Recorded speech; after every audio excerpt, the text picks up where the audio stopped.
Menjadi jaringan sekolah Islam terpadu, bangkit serentak menyongsong peradaban baru. Bulatkan tekad bercita membangun bangsa, Indonesia akan berjaya. Assalamualaikum warahmatullahi wabarakatuh. Alhamdulillahirabbil alamin, wassalatu wassalamu ala asrofil anbiya'i wal mursalin, sayyidina Muhammadin wa ala alihi wassahbihi ajma'in, amma ba'd. Bapak, Ibu, dan Ustadz-Ustadzah yang dirahmati oleh Allah, perkenankan saya Sulastri, Sarjana Agama, Kepala Sekolah SDIT Insan Utama Yogyakarta, akan mempresentasikan Grand Design 2045 dengan judul Pendidikan Karakter Berbasis Pancasila untuk Mewujudkan Masyarakat Indonesia sebagai Pemimpin Dunia tahun 2045. Pada kesempatan ini, latar belakang masalah yang saya ambil adalah tantangan masyarakat Indonesia yang beraneka ragam membuat masalah integrasi bangsa semakin membesar. Hal yang diperlukan untuk mengantisipasi pecahnya NKRI adalah adanya suatu perangkat atau pengikat yang dapat menjaga keutuhan NKRI, yakni Pancasila. Dengan pendidikan karakter berbasis Pancasila, jualah yang dapat mewujudkan cita-cita masyarakat Indonesia menjadi pemimpin dunia di tahun 2045.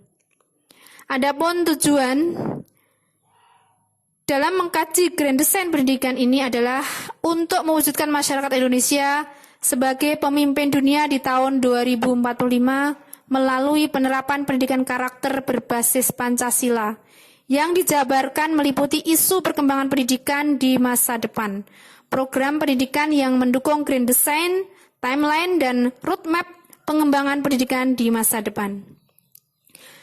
Dan manfaat dari kajian dan Grand Design ini diharapkan memiliki manfaat untuk merumuskan rencana pembangunan masyarakat Indonesia yang maju di tahun 2045. Dan berikutnya adalah kajian teori tantangan pendidikan karakter berbasis Pancasila di masa depan, yakni yang meliputi 1. Kapitalisme.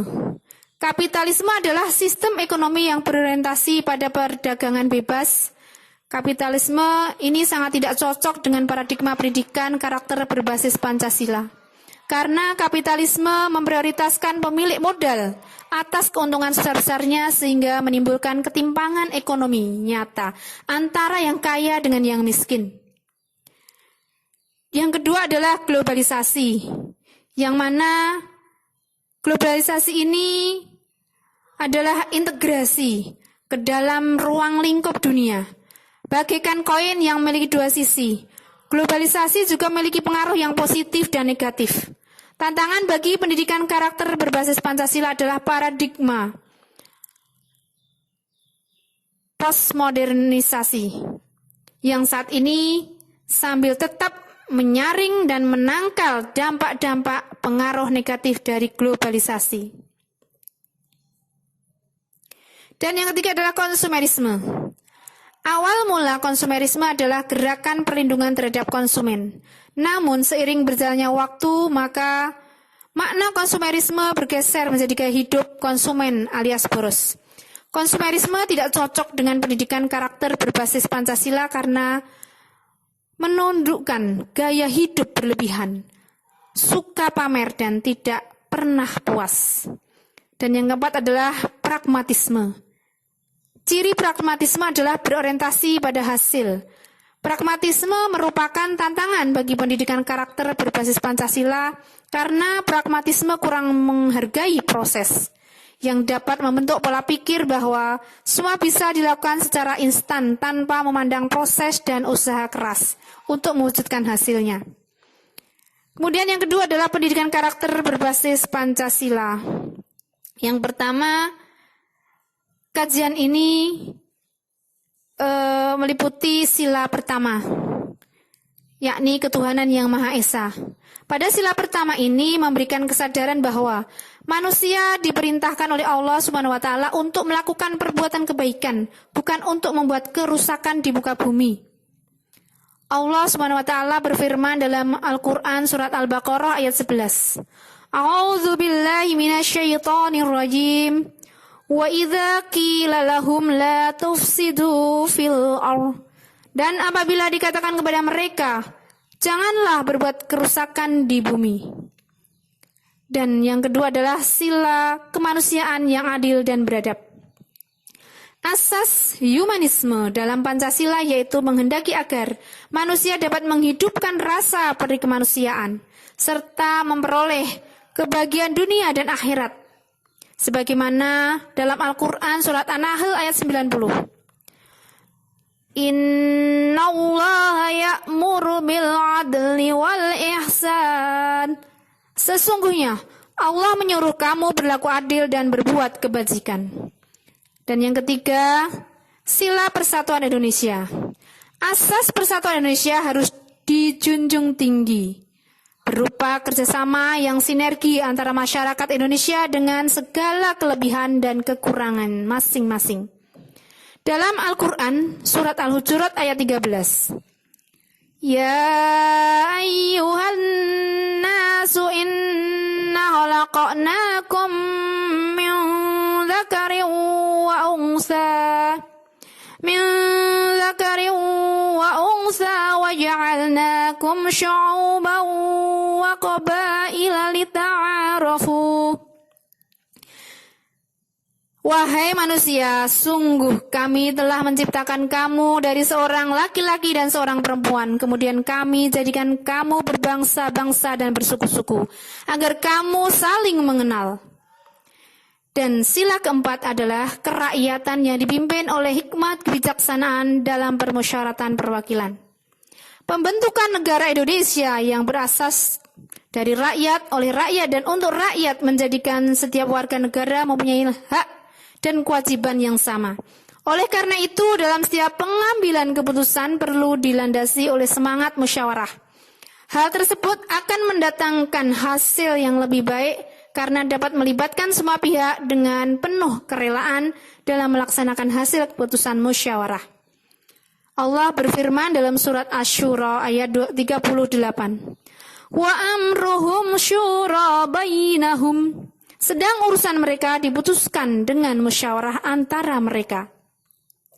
Dan yang terakhir yakni sila kelima Pancasila, yaitu keadilan sosial bagi seluruh rakyat Indonesia. Kemajuan bangsa Indonesia tidak bisa terlepas dari asas keadilan sosial. Hal ini dikarenakan untuk dapat menekan kesenjangan kesejahteraan antara yang kaya dengan yang miskin.